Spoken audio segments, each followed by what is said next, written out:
এই যে ফুলকপি কাটছি, এই ফুলকপি আলু দিয়ে মশলা দিয়ে ভাজা করব, রুটির সাথে পরোটার সাথে সব কিছুর সাথে খাওয়া যাবে। এ দিয়ে সিংড়াও বানানো যায়, একদিন দেখাবো বানিয়ে। কপি আলু ভাজার জন্য এই ধনে দিচ্ছি, ধনে ভাজছি, এর সাথে কটা জিরেও দেবো।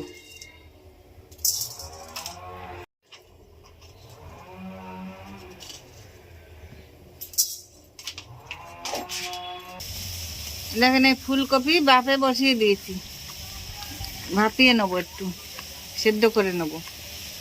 এর সঙ্গে আলু কাটাও দিচ্ছি, টুকরো করে কেটে রাখা আলু।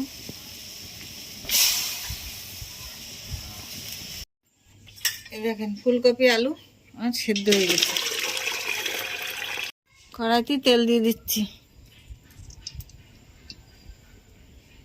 আমি কপিগুলো তেলে দিয়ে দিচ্ছি।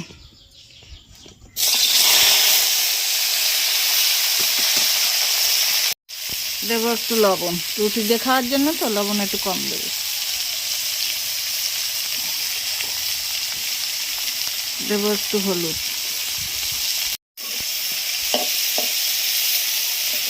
এবার এতে দিয়ে দেবো আমি আদা আর লঙ্কা বাটা।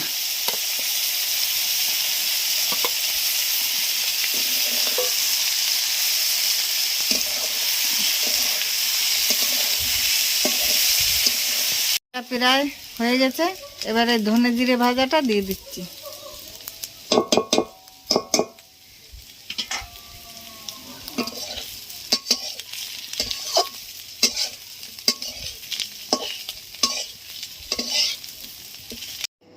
এইভাবে ফুলকপি দিয়ে আলু এইভাবে টুকরো করে কেটে আপনারা ভাজা করে রুটির সঙ্গে, ভাতের সঙ্গে, পরোটার সঙ্গে, যার সঙ্গে খাবেন খেতে পারেন।